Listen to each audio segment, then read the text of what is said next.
I truly dread weekends. Every week, a nightmare awaits me at my own home, the very place I believe I should be safe.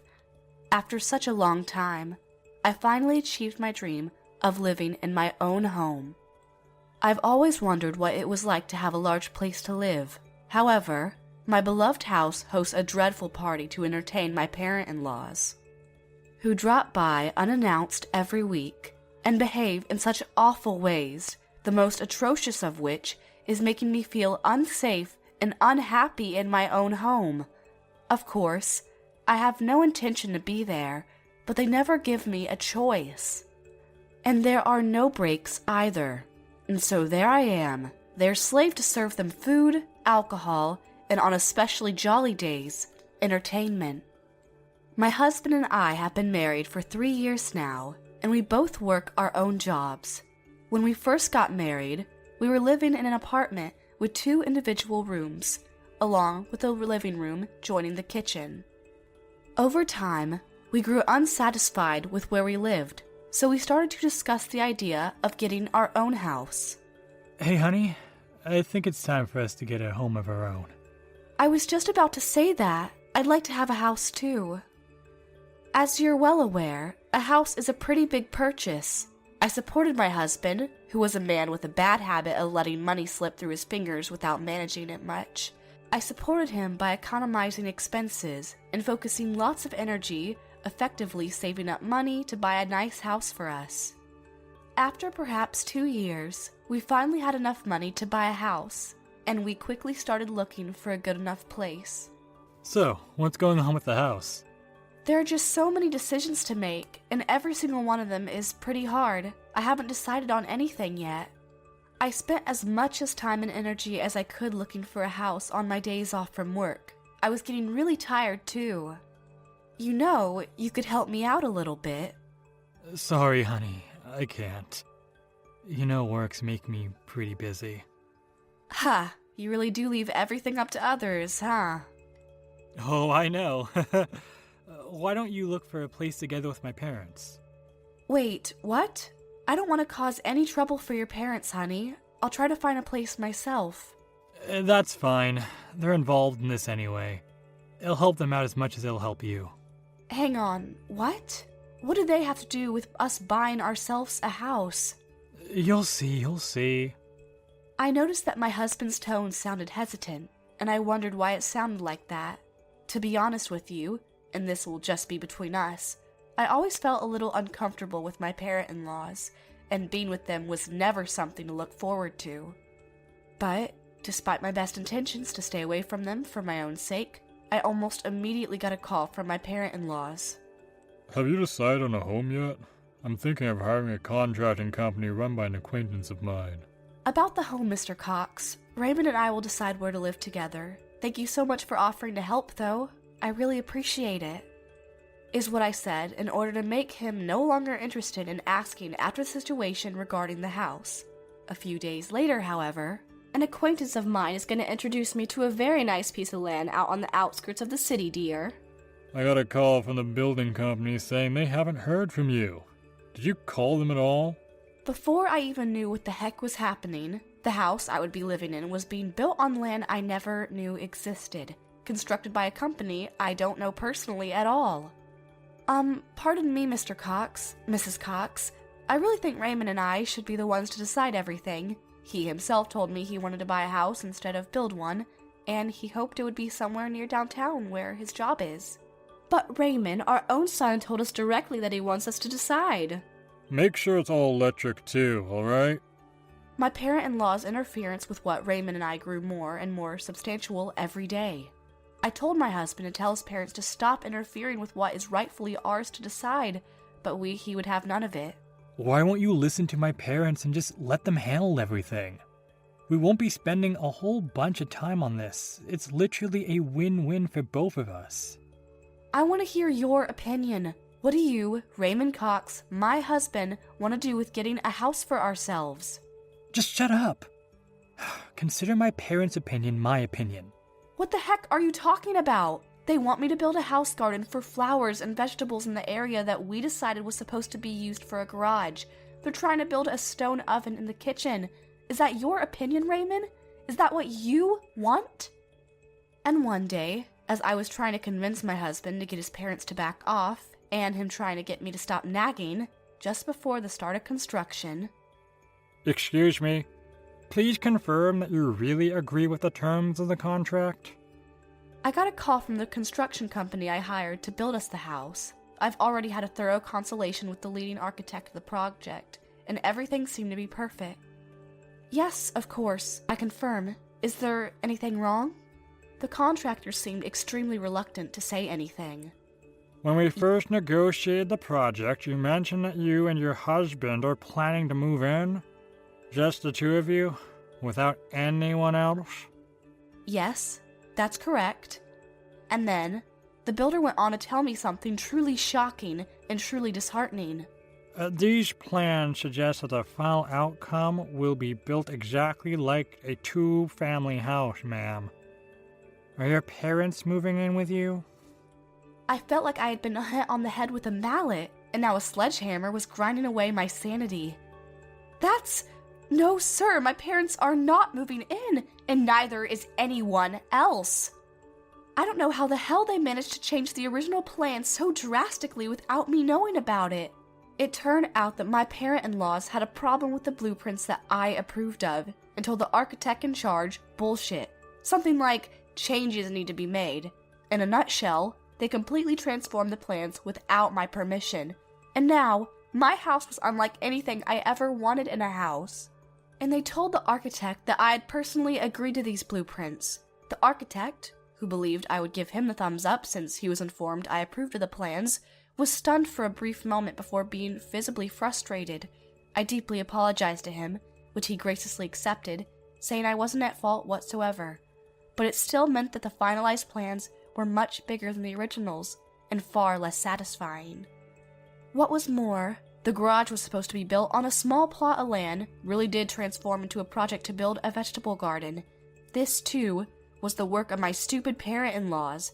The architect then asked me with a hint of the cold shoulder, Are you certain you want the construction to proceed according to these blueprints, ma'am?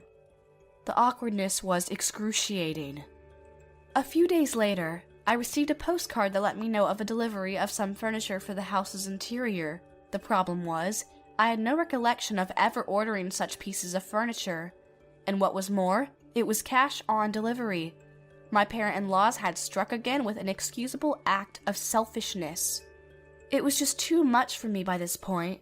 I now knew that talking to Raymond about this damn situation wasn't to get me anywhere, and what with my patience at this point breaking, I appealed to my parent-in-laws, and I admit it was aggressive, but who can blame me? Mr. Cox, Mrs. Cox, please stop doing these things behind my back. My plans for a house are ruined now. Oh, what's wrong with giving you some ideas on making a better house? It's our house. I think we should have a say in what ought to be in it, wouldn't you agree? What? Our house? And then the truth dawned on me, and it left me completely petrified. Please don't tell me this isn't happening. Please tell me my parent-in-laws aren't thinking about living with us under the same roof. I flew into a panic, and I quickly called my husband. Honey, listen to me. Your parents are very mistaken about something. What the hell are you talking about? They're saying they're going to move in with us. You never had any idea this was going to happen, did you? Oh, yeah. Now I know what you're talking about. My husband's calm response sent a chill down my spine, and I felt my stomach churn and go all topsy-turvy. I took a deep breath and went on to say, there's no goddamn way he authorized this without letting me know. Well, I thought this maybe would be better for all of us. You're okay with this, right? Raymond, I'm going to be clear here. I never once heard you say anything about your parents moving in with us. Well, you just did. That's good enough, isn't it? Of course it isn't good. This is terrible news. I don't like this idea at all, and I hope to goodness you change your mind. Hey, watch your tongue. They're my parents. What's so bad about them? I don't see how they could possibly be that much of a nuisance to you. What's wrong with this idea, eh? My husband didn't seem to have any doubts about his parents living with us. On the contrary, he started to criticize me for being so adamantly against the idea. You're my goddamn wife, Stacy. Why in the world can't you get along with your husband's parents, eh? Because they changed the plans of our house without my permission. Well, I guess they did go a little overboard with the changing. But they're old. Cut their nosiness and their habit of interfering some slack. They're just trying to be nice and helpful. That's definitely not true, Raymond. I don't have a relationship with your parents that's founded on trust because they've always done things that betray my trust in them. You're gonna have to start building that pretty soon, Stacy. This isn't about the future. This is about the present. In any case, like most people in this world, I can't live with people I can't trust. Psychologically, it's impossible. You're such a nervous wreck, you know that? Alright then. Since it's gonna be this way, and since I don't have another option to make you see the frickin' sense for once, I'm canceling the construction, and you can kiss looking for a house goodbye too. Hey, whoa, slow down. Are you serious right now? Thanks to my adamant opposition, the plan of Raymond's parents to move in with us was put to rest, never to be brought up again. But ever since then, I just can't shake the feeling of distrust I have for my husband, and this seemed to be mutual. He seemed to be getting more and more frustrated with me over time. In the midst of all this negative energy, the house was finally completed, and we officially had our new home. I was going to spend the rest of my life in this house, cooperating with my husband, nurture a very strong bond for our beautiful family. For the first time in a long time, I felt truly positive and optimistic about the future. On moving day, I was taking a break after unpacking a bunch of my stuff, when Raymond told me he wanted to talk to me. And now, I got my own house now. We got our own house now. And I'm also more conscious about being the head of the family and what it means to be that. Is that so? I want you to have that kind of awareness too. The awareness to fulfill your duties as my wife. As my wife sounds like a bit of an exaggeration, I'll be honest. Come on, Stacy, be serious. I'm not joking. I want you to know your place in this house. I felt somewhat uncomfortable with my husband's pompous attitude, standing there in front of me, leaning against the high counter in the kitchen with his arms folded and his eyebrows furrowed. But I thought it was good that he had awakened to a sense of responsibility, and I agreed that I should do the same. So, I nodded my head and said, "Yes, I understand." But, little did I know, I was going to regret this decision very much, very soon. That weekend, I was on my way home when I got a call from my husband. I'm inviting a bunch of people from work tomorrow. Could you start on the preparations for the party? What? Tomorrow? I can't do that. It's much too sudden. Oh, come on now, Stacy. I said the party would be tomorrow. I'm sure you'll do a good job preparing for it. But I have an appointment at the hair salon tomorrow. Oh, enough with the complaining. Which do you think is more important? Your husband's party for his trustworthy colleagues? Or your appointment with a beauty parlor that does a so-so job every time? Okay, now that was hurtful. But he continued in the same strong tone. Oh yeah, my parents will be there to help you get things ready for the party. Don't forget to thank them for their help, alright? Make sure they know you appreciate them. The next day was the first weekend at our new house since moving in. After my hair appointment, I was looking forward to rearranging the kitchen and living room. Interior design had always fascinated me the most when it came to building a new house. But these plans just evaporated into thin air, because now I was expected to get a bunch of things ready for a stupid, spontaneous party of my husband's. And my parents-in-law were coming to help me on top of that. I had a very bad feeling about this. The day of the party, my parents-in-law came in the morning while I was preparing some of the food. I asked them to help out with the cooking when Mrs. Cox said, My, this cooking of yours isn't exactly an oil painting now, is it? You should at least order some sushi. I'll order it. We already have enough homemade food for everyone, and I already ordered sushi too. If we order more delivery stuff, our budget won't be very forgiving. Oh, nonsense, dear. Trying to embarrass your darling husband in front of his colleagues, are we? If you're stingy, it'll affect your husband's career in the long run. Trust me, I know what I'm saying because I've seen my best friend's career almost ruined because of his ridiculously selfish wife. A lot like you, honestly. Pathetic, incompetent, unconfident. Could you just set the food and the plates and the utensils out on the table, please? Thank you. I actually have an appointment at a beauty parlor, dear. When the sushi arrives, you make sure it's ready to eat by the time we come back. My parent-in-laws told me what they wanted me to do, and then left. Raymond was still sleeping in his room. For reasons I'll never understand, I somehow managed to get the party ready in time. I started to walk up to my room to get ready to receive the guests, but before I could... Hey, Stacy dear, this spot's still dirty here. Hello? What's the deal with all this dust on your front porch? You better get it right and make sure it shines before the guests start to come. We don't have enough beer, do we? Go get some. My husband, along with his parents, had already got themselves ready for the party, and I had to welcome the guests to our house without makeup on. Well, welcome, everyone. Please, right this way. Go on, serve our guests their drinks, Stacy dear, if you please. Come on, hurry and help Slowpoke, we haven't got all day. That party was the very definition of disaster to me. It was by far the worst party I've ever attended. Mrs. Cox, my mother-in-law, all dressed up and ridiculously glamorous, treated me like I was a slave. Raymond didn't even bother to introduce me as his wife, and I had to greet some guests myself. Considering the fact that I didn't have any makeup on, and the fact that I was wearing a grease-stained apron over my best dress, they all had a puzzled look on their face. They must have thought I was a housekeeper here. I felt completely miserable. After that, my husband started hosting more parties at home every weekend. Every single damn frickin' weekend, and my parent-in-laws never failed to show up. My husband invited his colleagues and their families, and before I even knew it, he'd gone on to invite some of the neighbors and their family members as well. In other words, he was letting complete strangers into my home without ever consulting me. My parent-in-laws were always the same. They never helped me in any way whatsoever, and instead acted as though they were the hosts of these parties, ordering me around to do more preparation work and telling me to serve food and drinks to the guests.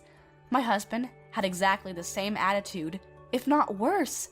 He never once introduced me to anyone as his wife, and always found out deadly drunk by the time everyone went home, well into the night.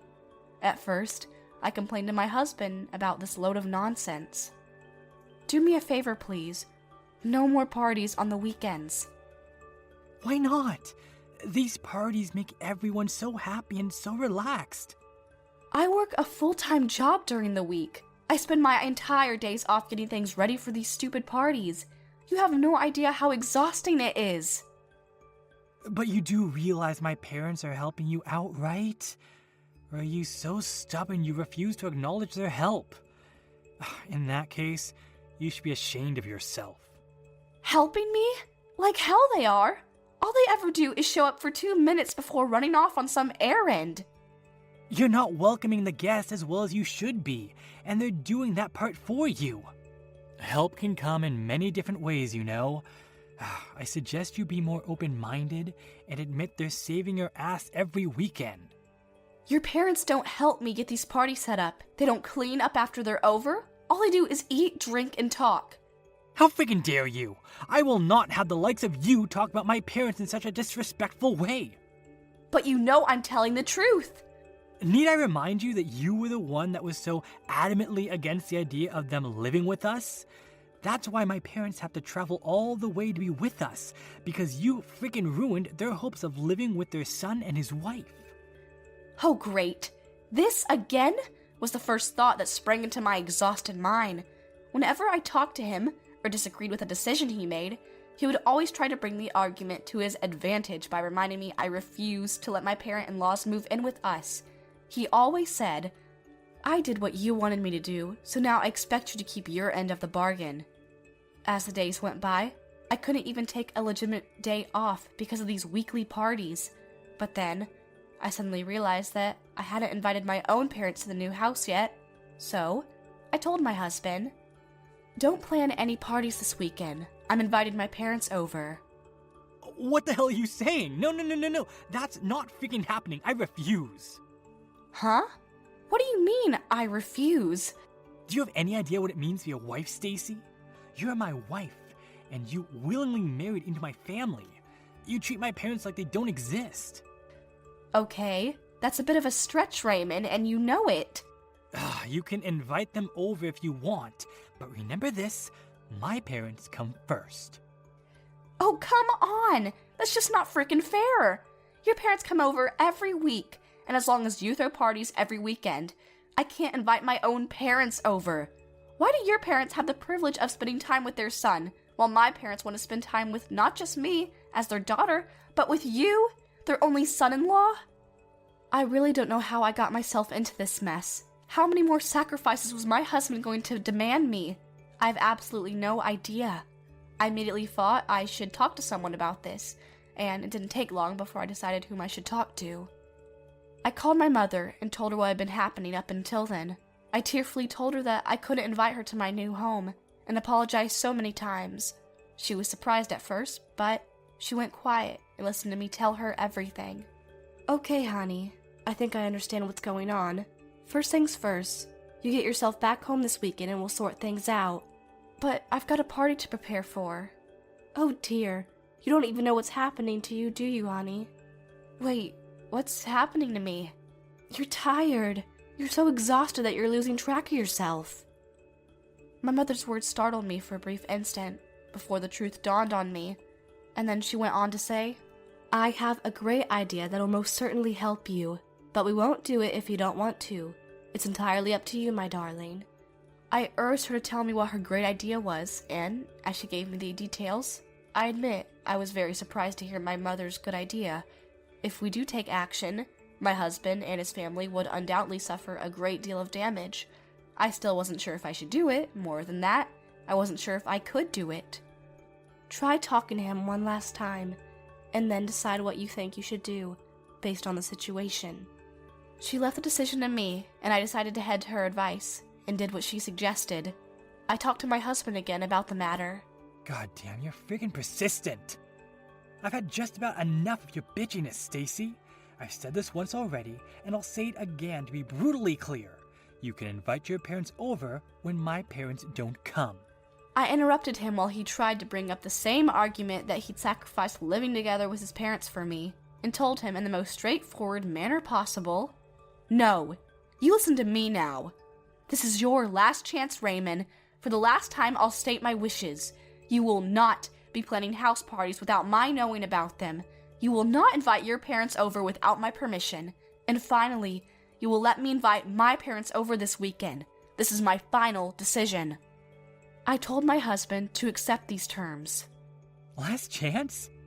What the frick are you talking about, woman? Don't you dare play games with me. I will not let you and your parents be selfish ever again. Mark my words, I'm gonna fix things around here. Now you listen to me. You refuse to let my parents move in with us. So obviously, you're going to have to put my parents first, considering the fact you stabbed them in the back. I thought I'd interrupt him at the same moment, so I wouldn't have to listen to that brain-dead argument stating that I never had the appreciation I should have towards my parent-in-laws. But apparently, I was wrong. Furthermore, the family of such a scumbag wife will never be allowed to step over our land. You hear me? Never! You are never going to invite your parents over, and that's freaking final. If you don't like that idea, get the hell out. I realized that talking to him was completely futile now, and as a result, I've given up. I'm just done. Finished. I'm throwing in the towel, and I was glad to do it. I thought that if I put up with him, he'd be more willing to be flexible, but he wasn't. On the contrary, it made things a lot worse. I pursed my lips, trying my best to stop the tears from streaming down my cheeks. All right then, I guess I'm out of here, but I suggest you prepare yourself because you're gonna regret it. My last warning. Hopefully he thinks things through and makes a rational decision for once. What was his response, you ask? Like hell I'm gonna freaking regret it. Don't you ever show your face in front of me again. He actually sneered at me as he ordered me to get out of the house. So I left home and stayed with my parents for a while. And then, I noticed my physical and mental strength start to slowly recover. I finally realized that I was being brainwashed by my husband enough so that I pretty much had to obey him whenever he gave me an order of sorts.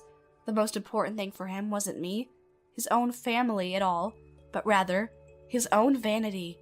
He had used his new house and his own wife for his own personal gain on purpose. I made up my mind to go along with my mother's ideas because I knew it would do two things: salvation for me and exposure to the truth for Raymond. It had been a few weeks since I returned to my parents' house. I was feeling a lot better. My job is actually close to my parents' house, so my motivation to go back to the office went back up.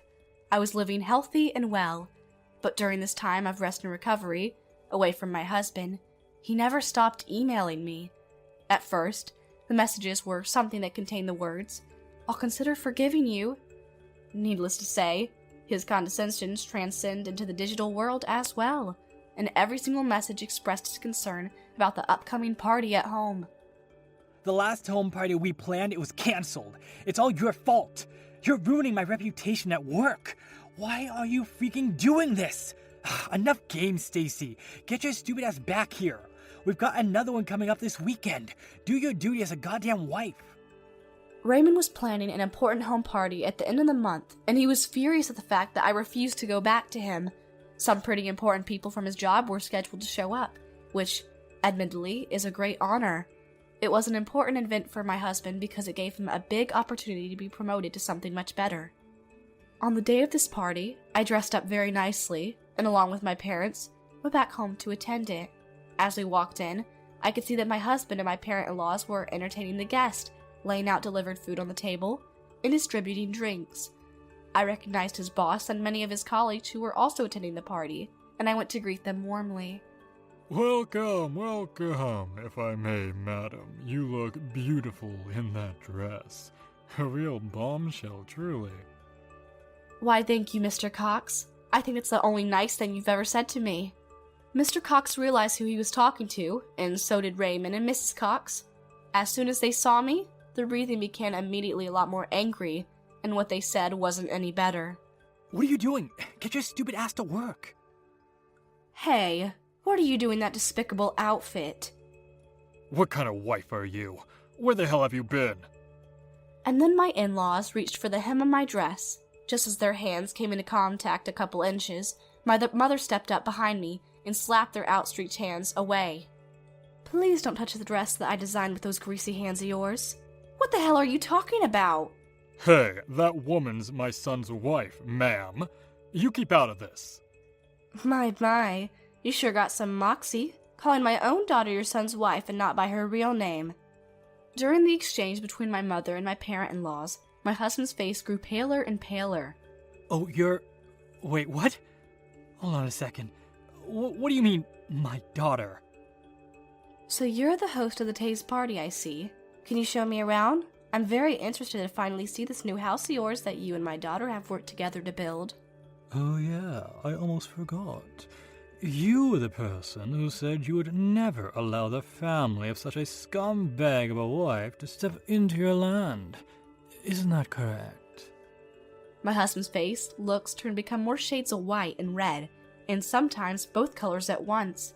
He looked like a pulsating candy cane. Yes, indeed the guest of honor at today's party was my own mother. My parents are executive officers of a business conglomerate affiliated with the textile industry. The centerpiece of Raymond's company business strategy was for the fiscal year was to collaborate with the Department of Design with a bigger company, and that department overseen by none other than my mother. So, my husband, being the stupid show-off that he is, offered to entertain the supervisor, whose identity he didn't even know, by the way, at one of his fancy parties at home. My mother was working so acutely that Raymond apparently failed to notice it was her, which, in of itself, it pretty careless to be frank. Even worse, they actually met when I brought him home to ask for her blessing to get married, but like I said, my husband is a very sketchy man, so I suppose he just forgot. Excuse me? How did your daughter come to behave in such an inexcusable manner? Who freaking cares? Get your freaking ass in the kitchen. And these old gas bags better follow you too.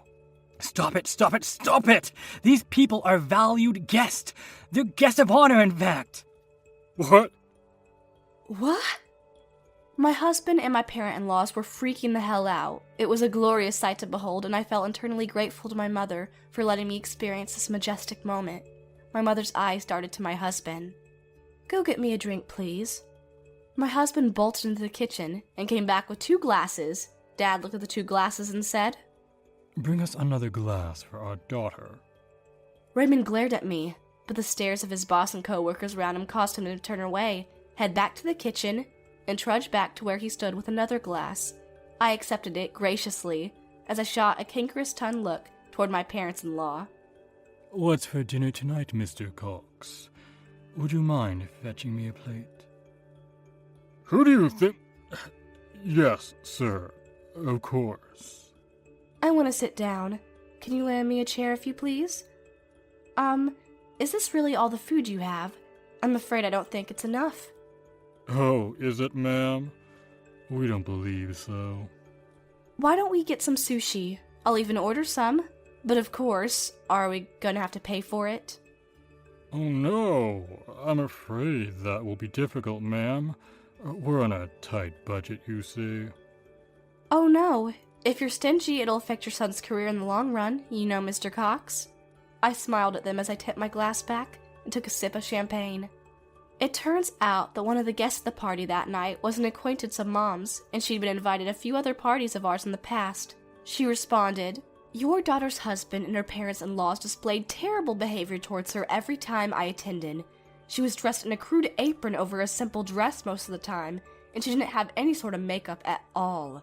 She looked so neglected and overworked. Anyone could have easily mistaken her as a servant. Even I couldn't believe she was the mistress of this house until after I went to talk to her. I said hi, and I immediately recognized her as Stacy. I was so surprised. Her face was a very picture of exhaustion, and the poor girl was struggling to stand. I must have made Mom so worried about me because I was weak-minded. I'm fine now, but those hard days still made me feel depressed. During the party, Morin had Raymond bring her drinks one after another as she criticized how bad the service of his parents were. Dad made himself comfortable and went on talking with some other guests from my husband's company and even exchanging business cards with them. After the party was over, I spoke to my husband. "Thanks for your hospitality. Now, if you don't mind, I'd like you to sign this for me, please." I handed him the divorce papers. He'd been humiliated at the party today and let anger take over himself as he signed it. My parent-in-laws tried to stop him, but I guess tonight was all he needed and got too stubborn for his mind to be changed. There you go. Happy now? Of course you are. I'm done with you.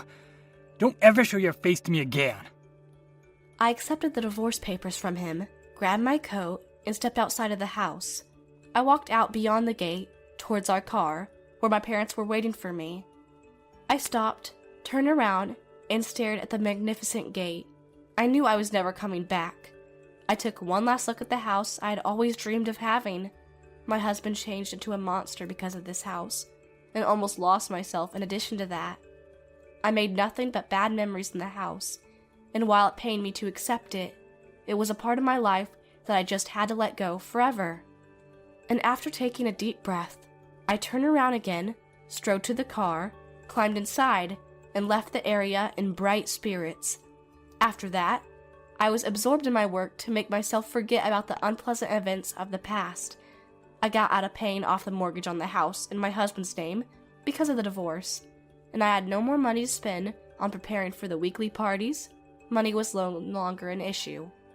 I moved out of my parents' house, rented an apartment, and started living alone. My ex-husband was transferred to a regional office by his company. The company determined he would be an obstacle for my mother's business. My ex-husband moved out of the country, and thus couldn't live in that house anymore. But he still had to pay the mortgage on the house all by himself. And because he knew that his pay was far from being able to do that without making some big sacrifices for some time, he asked his parents for help. But they refused. Raymond and his parents had been on terrible terms ever since they refused to help him. After that, I honestly don't know what he did with the house. I overcame the trauma inflicted upon me by my ex-husband and his parents, and this time, I made sure my room was decorated completely to my liking. I designed the interior, arranged the new furniture, and even consulted the landlord for some new wallpaper. And nowadays, on my days off, I'm improving my cooking skills. All in all, my life right now is wonderful, incomprehensibly better than a nightmare's life with my ex and his parents I had to endure. Sometimes, I invite my parents over for a small home party, just 3 of us, and treat them to a nice home-cooked meal. In this way, I am now able to have a very comfortable and wonderful time with my family. My goal for the future now is to continue to cherish my parents and be grateful for each and every happy day that welcomes me.